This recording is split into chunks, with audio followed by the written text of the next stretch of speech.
해외 세계 뉴스를 한번 보면 시진핑 중국 국가주석이 6년 만에 미국을 방문했습니다. 에이펙 정상회의 샌프란시스코에 열리는데 그 참석차 미국에 갔다가 바이든 대통령 오늘이죠? 오늘 만나나요? 15일. 현지 시간 15일이니까 저희 뭐 내일 아침? 새벽 아침 이 정도면 결과 좀 나오겠네요. 어떻게 예상하세요? 잘 될까요? 그러니까 적당하게 될 거라고 생각합니다. 적당하게 그러니까 서로 피해 안 보는 선에서 그러니까 안 되는 건 안 누가- 되는 거고 되는 건 되는 거고요.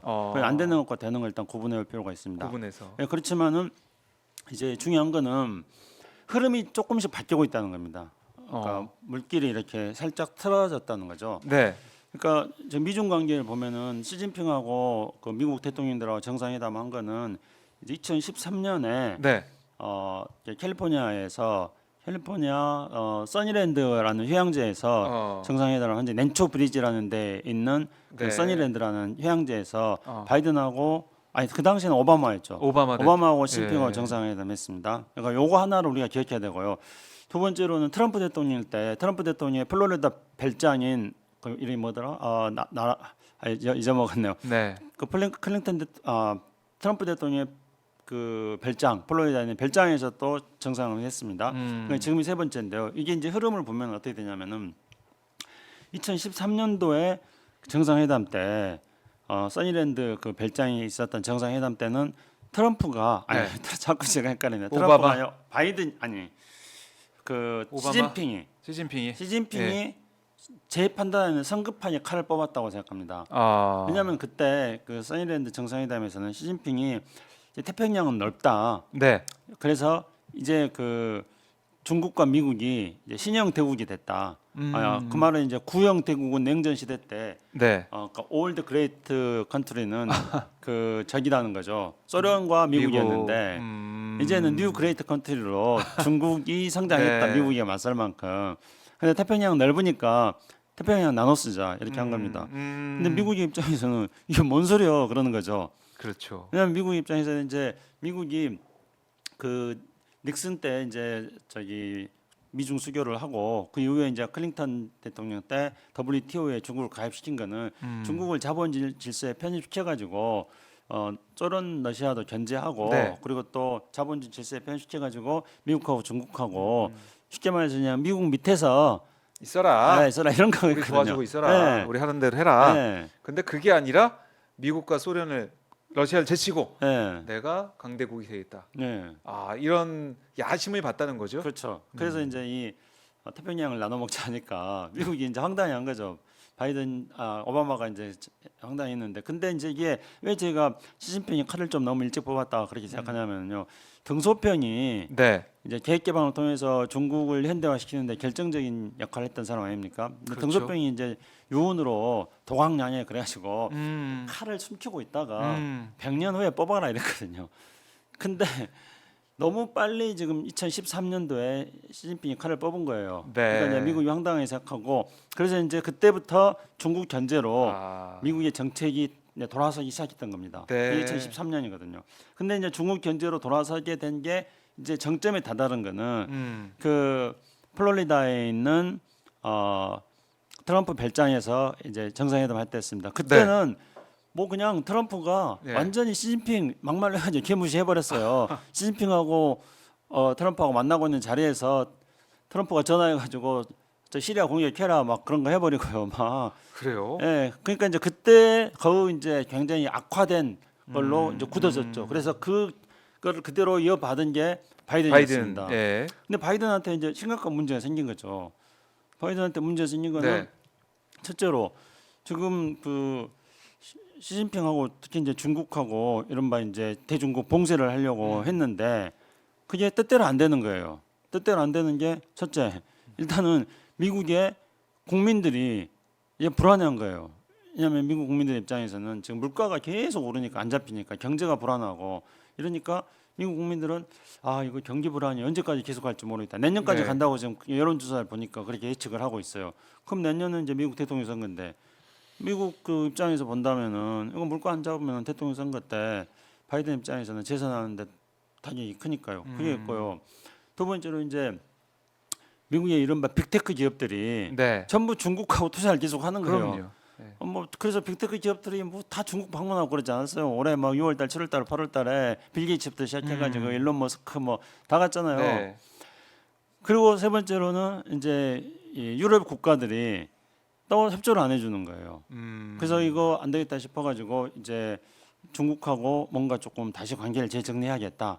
이렇게 이제 바이든 대통령이 생각하고 있는 거죠. 네. 근데 이제 중국 입장에서도 보면 일단 미국이 살짝 꼬리를 내리려고 하는데 그 꼬리를 내려 했던 게 히로시마 그 G7에서 그때 네. 이제 살짝 꼬리를 내리려고 했죠. 그러니까 디커플링 중국과의 결별이 맞아요. 아니라 예. 디리스킹이다. 그래 이제 위기 관리다 이렇게 하니까 그때 중국은 네. 이제 이 미국의 말을 그대로 안 믿고 한번 살짝 의심하면서 미국의 속내를 한번 타진을 해봤습니다. 네. 근데 미국이 정말로 이제 그 탈중국에서 뭐 그렇지 않을 것 같아 보이니까. 근데 중국도 문제가 있거든요.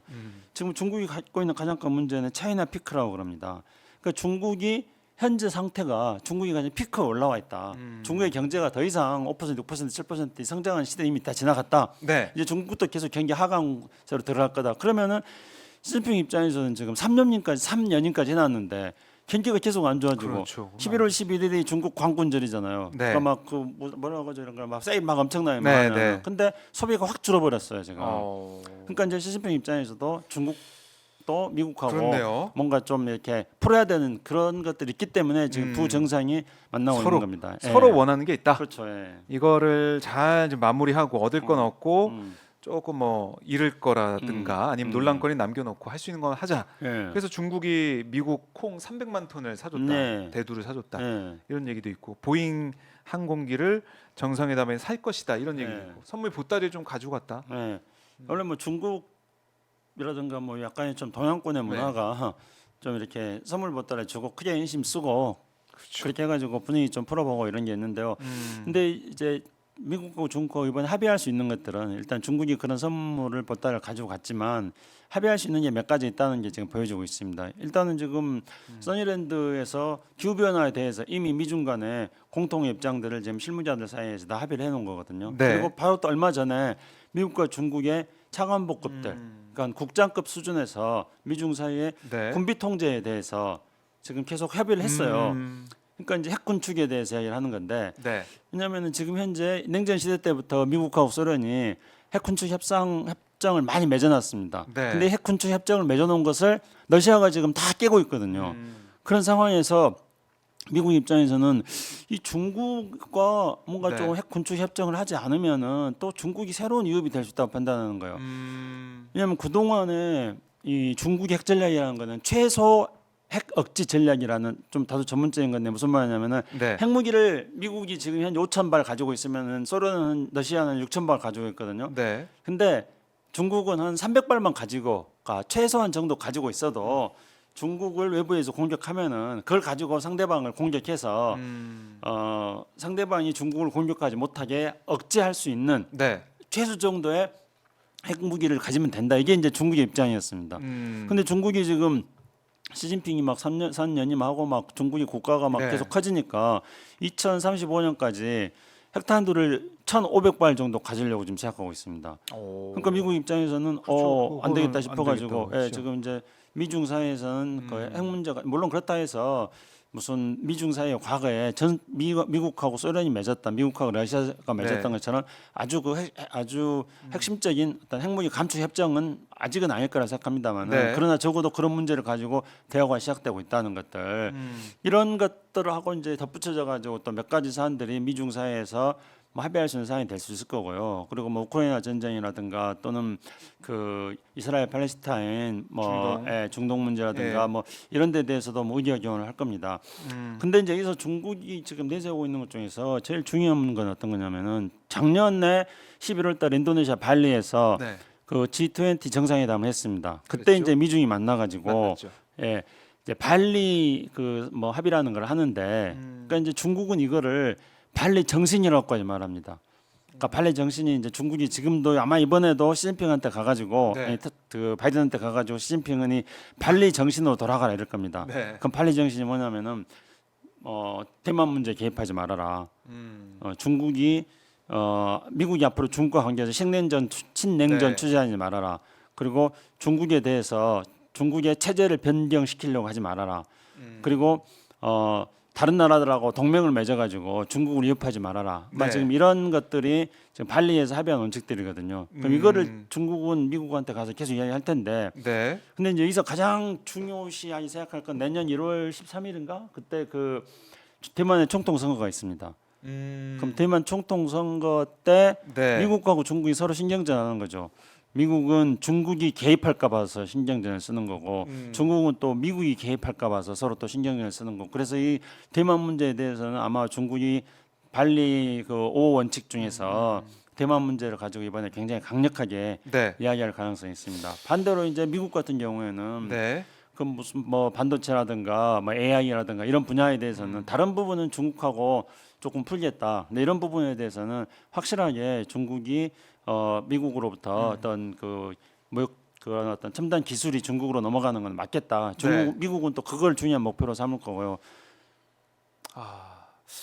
하여튼 어떤 결과가 나오냐에 따라서 전 세계가 또 그 당일은 특히 요동칠 것 같다는 생각이 그렇죠. 드는데 뭐 중국은 경제적으로 보면은 선물을 내밀면서 미국으로 좀 가서 있는 상황이고 바이든도 중국과의 문제를 최소한 봉합은 시켜놔야 네. 내년 대선 때 도움이 될 거라 생각할 것 같아요. 네.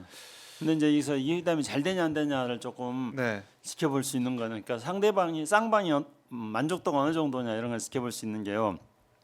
미중 간은 또 외교에 있어서는 어떤 상징 행위라는 게 있지 않습니까? 그렇죠. 뭐 그래서 그 상징 행위 중에서 그 동안에 이제 뭐 예를 들자면은 뭐 닉슨 시절에는 핑퐁 외교라는 게 있었는데요. 그때 핑퐁 외교 할 때 미중 간의 어떤 연대와 협력의 상징으로 캘리포니아 삼나무가 있습니다. 네. 레드우드라고 하는 건데요. 높이가 뭐 거의 잘하면은 뭐 100m 이상 자랍니다. 그래서 세계에서 가장 높이 자라는 그 미국 삼나무인데요. 네. 근데 그 삼나무의 묘목을 닉슨이 중국 갔을 때 그거를 중국한테 줬어요. 네. 근데 왜 그러냐면은 그 삼나무가 높이가 100m까지 자라는데 그 뿌리는 2m 정도밖에 안 돼요. 그럼 높이가 100m까지 자라는 애가 뿌리가 2m밖에 안 되면은 이거 네. 어떻게 그렇게 100m까지 자랄 수 있겠습니까? 그는 이제 어떤 두 가지 이유 때문인데요. 하나는 그 100m 되는 위에 꼭대기까지 물관이 있어가지고 수분을 다 보낼 수는 없어요. 그러니까 이제 공중에서 자체적으로 수분 흡수하는 기능이 하나 있고 이제 그래서 중요한 거는 네. 뿌리가 옆에 나무 뿌리하고 음. 서로 연결이 돼가지고 그래서 또 그 깊이 뿌리를 내리지 않았음에도 불구하고 그 나무가 100m나 되는 나무가 지탱을 합니다. 그러니까 이게 바로 이제 연대를 상징하는 거죠. 중국이 이제 노렸네요. 미국이 이제 그때 네. 그 닉슨 때 그걸 줬어요. 네. 그게 이제 상징적인 거죠. 그러면 이제 이런 상징적인 걸 어떻게 할 거냐는 문제인데 또 중국은 상징 외교가 있습니다. 팬다지 않습니까? 그렇죠. 팬다 지금 이제 계속 언론에 나오는 것도 뭐냐면은 워싱턴 그 동물원에 있는 네. 팬다가 이제 임대 기간이 지금 다 끝나가지고 그 팬다를 중국이 다시 이제 데리고 오는 걸로 지금 하고 있습니다. 그러면 이제 중국은 그러니까 미국은 그런 어떤 과거에 협력의 상징으로서 네. 삼나무를 보내줬고 또는 오바마 같은 경우는 삼나무를 만든 의자를 선물해 주기도 했습니다. 삼나물 좋아하는군. 네. 뿌리가 서로 연대할 수 있다. 그러니까 이제 이와 같은 중국은 이제 펜다 외교였고 미국은 삼나무 외교였고요. 네. 그럼 이런 어떤 상징 행위를 어떻게 하느냐 이런 것들도 우리가 조금 주목해서 볼 필요가 있습니다. 재밌겠네요. 어떤 선물을 서로에게 안기고 네. 상징적으로 얘기를 하고 또 물건을 주는지 네. 그것도 한번 저희가 지켜보도록 하겠습니다. 자, 뭐 중국과 미국과 중국 계속해서 티격태격하다 보니까 우리도 힘들고 어려운데 우리는 지금 미중 간의 정상회담 어떻게 지켜보고 어떤 부분에 대해 대비를 좀 해야 됩니까? 아니 일단은 네. 세상의 흐름부터 좀 정확하게 봐야 되는 우리가요? 거죠. 예, 그러니까 뭐 너무 주관적으로 이런 걸 자뻑하지 말고요. 그러니까 지금 우리 윤석열 정부가 자뻑하는 거는 네. 이제 윤석열 정부가 그 중국에 대해서 원칙 있고 단호하게 하니까 중국이 꼬리를 내렸다. 뭐 네. 계속 그렇게 대중관계 그렇게 보지 않습니까? 네. 근데 윤석열 정부는 뭐 작년까지만 하더라도 국제사회에서 가장 탈중국의 최선봉이 됐다가 히로시마 G7 이후에 국제사회가 중국에 대한 정책을 바꾸니까 네. 닥쳤던 게 지붕 쳐다보는 그런 꼴이 이제 되는 상황이었죠. 이제 그런 상황이었는데 중국 같은 경우에는 지금 미국하고 이런 외교들을 펼쳐야 되는 상황에서 네. 이제 한국에 대해서 취했던 조치는 뭐 한국에 대해서 그렇게 크게 뭐 적대적인 그런 조치는 취하진 않았습니다. 왜 그러냐면 과거에 사드 배치 때 이른바 이제 한한령 같은 것 때문에 네, 네. 오히려 더 부작용이 컸다는 판단도 있었고요. 그렇죠. 그리고 이제 그냥 그 단체 비자를 이제 허용해 준 건데, 그러니까 이제 단체 비자 허용해 준 거는 다른 나라한테 중국이 취했던 것과 동일한 조치입니다. 근데 단체 비자 허용해 주니까 그때 이제 막 우리 윤석열 정부에서는 야 중국이 꼬리 내렸다 막 그러지 않았습니까? 네. 근데 그 단체 비자를 허용했지만은 실질적으로 지금 중국 단체 관광객들이 많이 오거나 지금 그러진 않고 있어요. 근데 뭐 중국이 꼬리 내렸다고 막 좋아하는데 사실상 크게 이제 변화되는 거는 아닌 것이죠. 그러니까 상황에 네. 대해서 너무 이렇게 자뻑하는 이런 거에서 벗어나서 미중 간의 관계 개선에 대해서는 미중이 모두가 다 자기 국가 이익에 따라 가지고 줄 건 주고 받을 건 받는 그런 외교를 하고 있는 겁니다. 그런데 우리 같은 경우는 줄 건 주고 받을 건 받는 그런 어떤 신뢰 외교를 한다기보다도 네. 윤석열 대통령이 계속 이념 외교를 했지 않습니까? 그렇죠. 이념 외교를 했다가 근데 요즘 다시 뭐 이념이 아니라 뭐 국민의 뜻이 뭐 최고다 이렇게 하지만은 뭐 크게 달라져 보이는 건 없어요. 그러니까 이 세상 돌아가는 것들 정확하게 보고 예. 그 세상 돌아가는 것에 맞게 조금 국민들이 윤석열 정부도 세상 돌아가는 데 맞게 뭐 외교라든가 여러 가지 정책 변화가 있구나 하는 걸 느낄 수 있는 그런 정책을 조금 국민들한테 보여줬으면 좋겠다 이런 생각입니다. 그렇습니다. 외교도 국민들이 믿을 수 있는 신뢰할 수 있는 외교를 줄 건 주고 받을 건 받는 신뢰 외교를 잘하길 바란다.